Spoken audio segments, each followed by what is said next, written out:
Hey, what's up everybody? It's Rox and I'm coming to you today with a review for Real Housewives of Atlanta Season 5, Episode 2. Couple of things. First of all, you guys, it's Veterans Day. Happy Veterans Day to all of our military personnel, active, in the past and in the future. Everybody who does whatever they do to protect us in these great United States. I'm off today, so that is why you get this look today. I washed my hair and I just didn't feel like doing anything to it. Plus I moved my closure to the middle and I am still trying to get the blending together, y'all. So it ain't quite camera ready. So we just gonna kind of make sure that my hair, don't make too much of a splash on this video here. I had a hat on and when I got on camera I was like, oh no. Absolutely not, Roxanne, not today. Tomorrow I'll be back to my regular curls and hopefully I can get this center part. If I feel like I pull it off, I'm going to keep it in the middle for a little while. Also, no scandal video this week. I'm sorry. Just didn't get around to it. We will have one for next week. But you guys, B Bondi won. Of course, you are able to go and watch her review. I saw that it's up. I think she put it up yesterday. So you guys are welcome to go over there and see it. Let's get to it, shall we? More the same with Kim. She got this house that she got to move out of and she don't have nowhere to go. She got her friend there, Sweetie. You guys, we ain't even gonna get too much talking about Sweetie today. Actually, Sweetie was trying to tell her some good advice, which was, listen, you got that townhouse. Ain't no sense in us looking for no new house and everything. Just move your ass back into that townhouse until you guys can figure it out. Kim seems to feel like her townhouse is no longer suitable for her and her family. Granted, she did not have a damn starters basketball team's worth of kids that she was taking care of when she and her girls were living in there, but still, sometimes you just gotta make lemonade out of lemons and do what you gotta do. Ain't no sense in rushing into something else. Y'all get y'all shit straight first, and then you guys have time to look for a new house or maybe build a house. It seems like Kim does not want to build a house. She seems like she's the type that wants everything moving ready and doesn't want to have to deal with the ins and outs of building a house. I want somebody to tell me that, did the lady say that her house was 70,000 square feet or 17,000 square feet? Okay, and are we talking about 70,000, or 17,000? I could never understand what she was saying, but I'm gonna tell you what, a fucking 70,000 square foot house, if that's what she's saying, I can just imagine how much it must cost to fucking heat up and cool down a house like that. It is just unreal, you guys. When it's summertime out here, it's brutal, and you gotta have your air on. I can just imagine paying a damn power bill on a damn house that's 70,000 feet. Even 17,000 square feet is just. Why do you need that much house? Now I know you got this big family of 6 of you guys, 7 including Sweetie. That is just. You don't need that. You don't need that much room, okay? Big Mama and them been doing it for years with just a little 500,000 square foot house, and they've been just fine. So I think Kim needs to kind of bring down her expectations, because it's like, what you need all that damn space for? Girl, you already don't want to do nothing. You're going to be trying to take care of this big ass house. I feel sorry for Kroy, because you can tell that he really does love Kim and he really wants to make Kim happy. And she is going to spend all his money, okay? She is going to do it, okay? He loves to buy jewelry for her. And I'm not saying that, he shouldn't do these things for his wife. And, they make good money. I mean, $12 million contract. He's doing just fine, but yeah, I really want to say that, these two are going to work out forever, good and all that. I'm not going to say nothing else. No hate here. We just going to hope for the best for the two of them. But she damn well going to spend up all his money.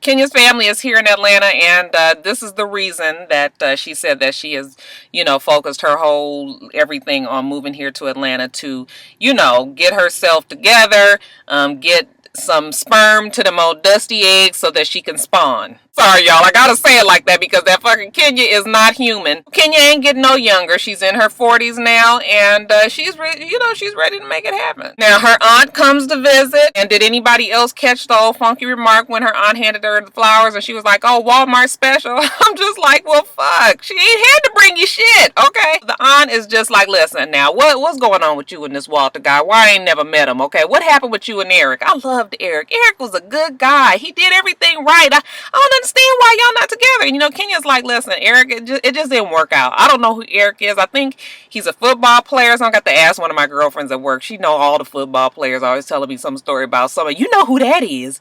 That's Eric so-and-so. I'd be like, who the fuck is that, honey? She gonna tell you who they are, what team they play for. All that be like, girl. Anyway, Kenya's just like, no, I got Walter, and you know, I'm really gonna try to work this thing out with Walter. He's a good guy, you know. He grounds me. He does this, he does that. The auntie is just like, oh, okay, I don't really know who the hell Walter is. And Kenya's like, see, that's the whole point. I don't really want you to meet him until we get engaged. And I got a little tidbit for Kenya. Maybe you better not put all your eggs in that basket about Walter, because a little birdie done told me out here in Georgia that Walter is quite the ladies' man. And Walter does enjoy to take a woman or 2 or 3 or 4 or 5 out. Walter's not really what we would call rich.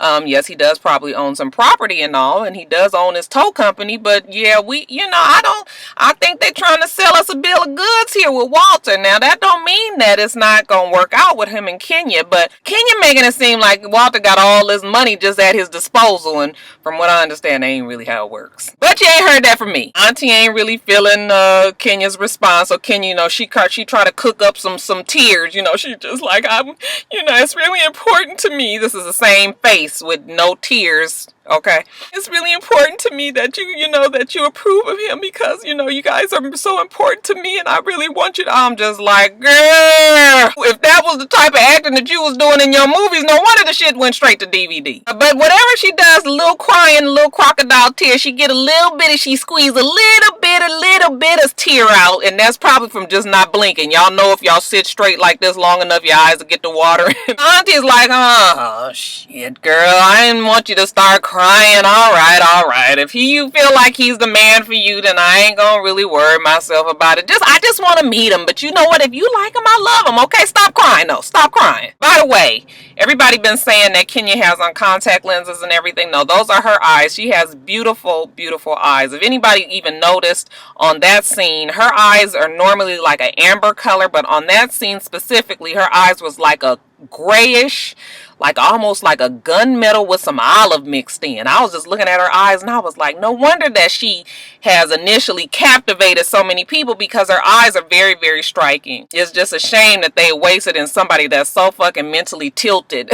Now Walter, like I said, Walter has a past here in Georgia, in Atlanta, but Walter seems like he's a good enough dude, and he seems like he likes Kenya. Now Kenya, like I said, she ready to make this happen, right? And she done figured out that Walter was gonna be the man. What's strange to me is that how can you be dating somebody on and off for 2 years and you don't really know him? Okay, now I understand on and off. On and off is y'all been together, everything was good for about 4 or 5 months, and then the shit kind of went sour, then you guys broke up for a month, and then you got back together, and then y'all was together for about 3 more months, and then you broke up for 2 months, but somewhere along that line you was gonna know him, especially when you get to breaking up and getting back together. Those are the times when you really get to know somebody, because when you're trying to get back together, that's when all the discussions come about of what we can and can't do to make this relationship work. So to me, people that are together on and off really do get to know each other. So it was strange to me that she said that. I'm starting to think that, yeah, they was more off than on. And really, I'm going to say they was off until the fucking producers was like, we need you to meet this guy out here so she could have some kind of storyline, because otherwise, why is she even on the show? Okay, she's not from Atlanta.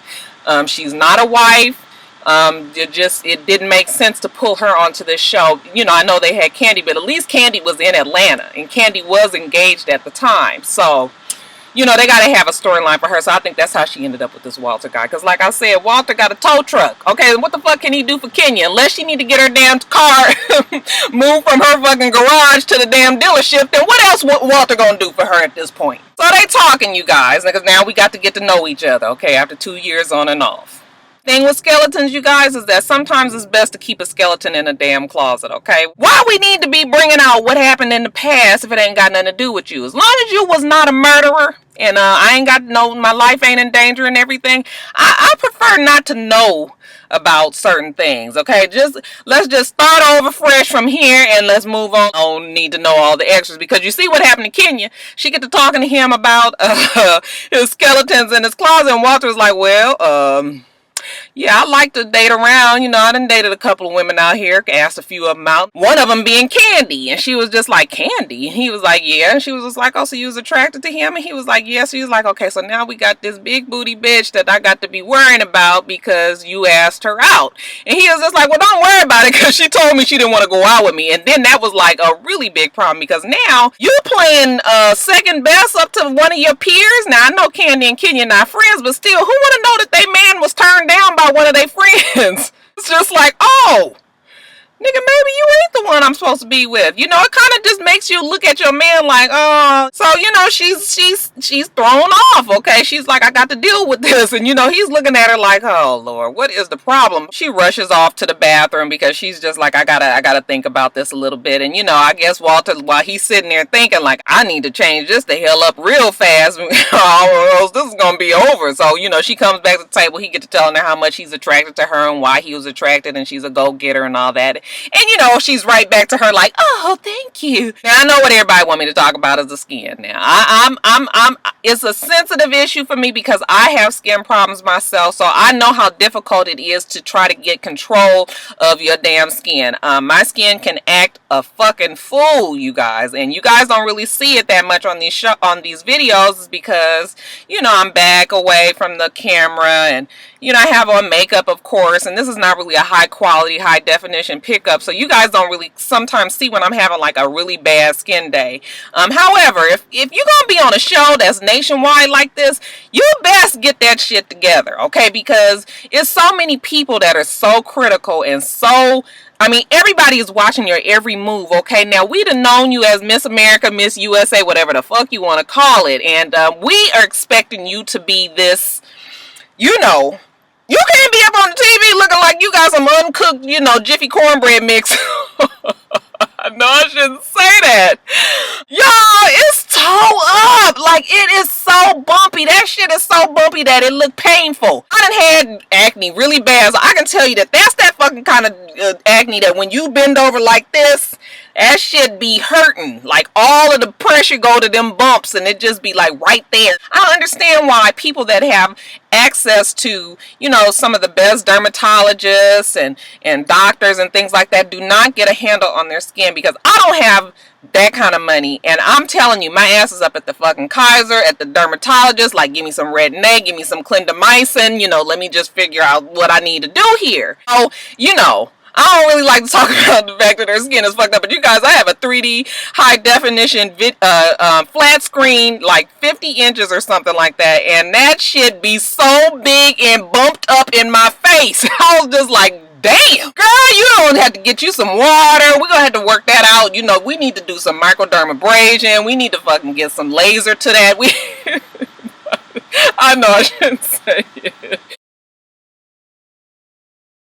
The one who's really trying to let bygones be bygones, I think the most out of this show is Phaedra. Now, besides the first season when Phaedra was just a goddamn fool, she has pretty much since then been the one that she removed herself from that kind of drama, and she's pretty much stayed out of these beefs and still remain pretty much likable to everybody that watches the show. So she's been good at that, but I think that the reunion show, her and Nene kind of butted heads, and they've never been each other's favorite, but I think, Phaedra is really willing to try to work out something between the two of them. So that's a good thing. She and Nene and Cynthia meet to work out together and just try to fill each other out. Now, we all know that Cynthia licks just the outside of Nene's crack of her ass, so, Cynthia ain't never gonna have no issues with Nene. She loves her. She's in love with her. Phaedra and Nene, like I said, they've had this history, so they trying to get it together. It looks like the both of them are on the same page, so let's just move forward. Cynthia, since we said that she is in love with Nene, remember I told you, she wants to throw Nene some kind of mixer just because she just wants to show her appreciation for how great Nene is. She wants to get everybody together, and we're gonna kind of just try to have a whole new start. So, everybody's coming, Cynthia's just like, everybody can come, even though that bitch got on my fucking nerves when she was at my damn school the last couple of weeks ago, and she cut up every type of fool and was very disrespectful and everything, even that bitch can come. Phaedra was just like, wow, I didn't get that from her. Me and Kandi just went out to eat with her, and, she told me what happened at the school and everything, but, I kind of thought that she was a pretty okay girl. Famous last words, Phaedra. We gonna see how you feel when she be giving your man the serious, I wanna fuck you eye.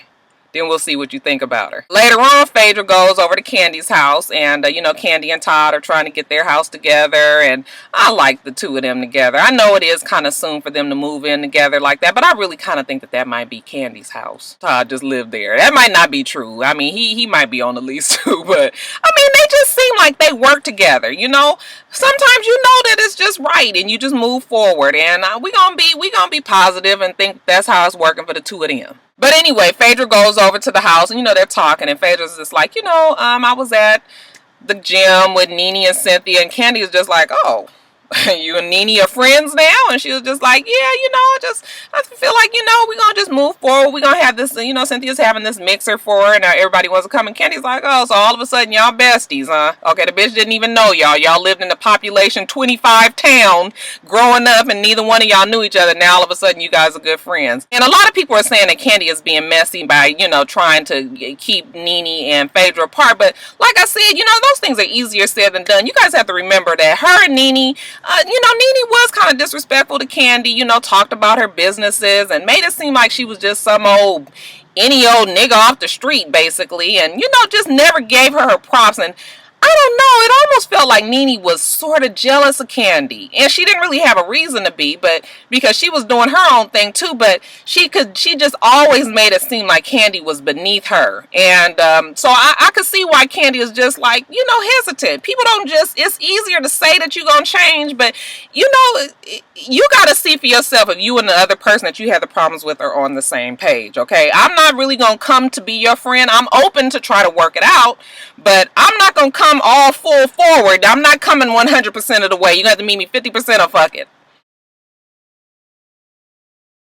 Nene is in Hollywood, you know, she's in the gay pride parade, and the gays do love Nene, you know, the guy that is the creator for Glee and New Normal. I would be willing to bet he's gay. I don't really know that for a fact, but you know, the gays, when you get the gays in your corner, they really do push you along. You guys will be surprised how many homosexual people that there are around. So that's why it don't really behoove you to be hating on the gays. Okay, you better work that shit out. Get a gay in your pocket. Put one right there. It is kind of cool the way, you know, people react to Nene. I can just tell you guys from the few people that have bumped into me who have recognized me, it is interesting to see how they react towards you. And you're thinking like, fuck, niggas trying to make arrangements with Georgia Power so they don't cut my shit off at the house, and you know, they are looking at you like, wow. And I can imagine it being 100 times bigger and, you know, for somebody that's on television, as big a star as Nene is. A lot of people say that she's not a star, but she is a star, okay? People know who Nene is. Let's call it what it is. Nene, you know, she didn't got this fucking Madonna, you know, pseudo-British accent all of a sudden. She's just like, I have arrived. Has anybody noticed that now that she's in Hollywood and everything, that she's trying to drop her Georgia slang, her Georgia drawl, and that she's trying to talk way more proper? It's so funny when people try to overdo the properness and then they end up sounding stupider. You know, she don't sound stupid, but it just don't sound right. It's just like, girl, just talk regular. Just talk regular. We're gonna be all right with that. She's all overwhelmed with the way that people are reacting towards her in the gay pride parade, and you know, it's a cool thing. And I guess it is probably a very large adjustment that you have got to get, you know, that you got to get used to. Let's just hope that it doesn't go to Nene's head. For now, it looks like that she's taking it all in stride. You know, they're at this mixer, and pretty much everybody is there. Kim comes with Sweetie, and somebody tell me why the fuck was Sweetie there? Like, what does Sweetie got anything to do? Why is Sweetie there? Okay, because we know that Sweetie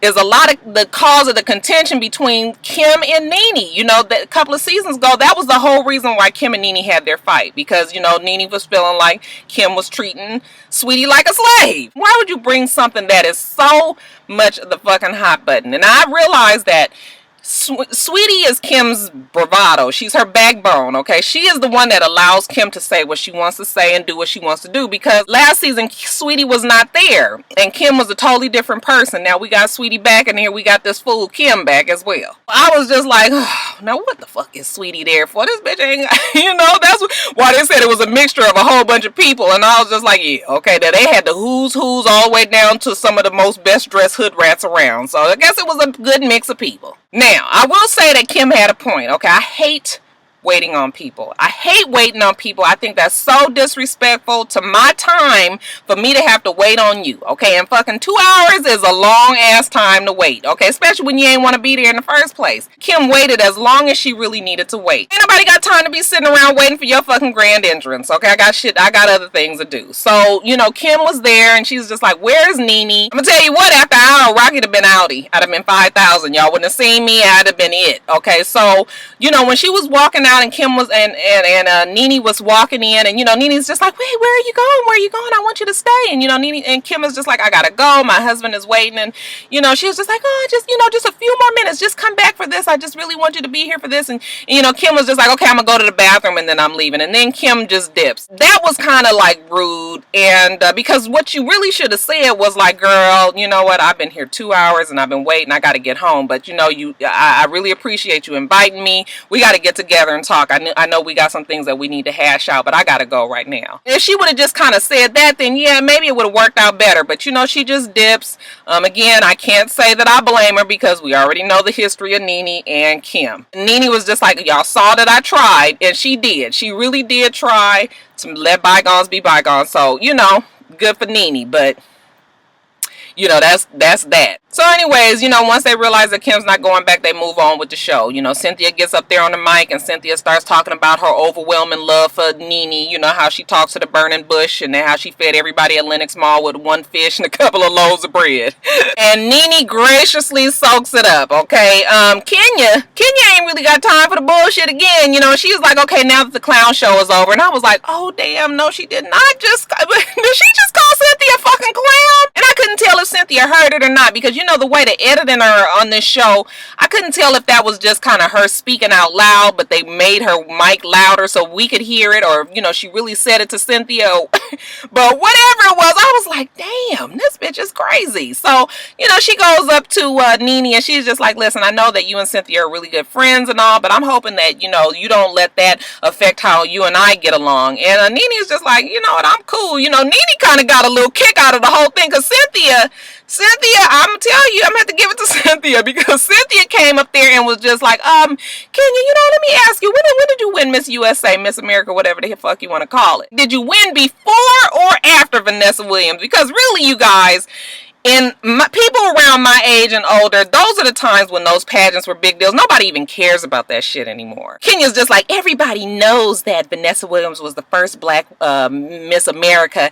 And, you know, she's much older than I. But I was just like, stupid ass, that is the point that Cynthia was trying to make. You don't even recognize the shade that's being thrown at you. The whole point is, don't nobody know who you are. Don't nobody really care who you are. And don't nobody care when you won, okay? And that's really what she was trying to say. I was like, girl, you're gonna have to get faster with the times. We're gonna have to give Cynthia a point, okay? Because Kenya had her ass on the ropes last week, but she recovered well this week. That's 1 point for Cynthia.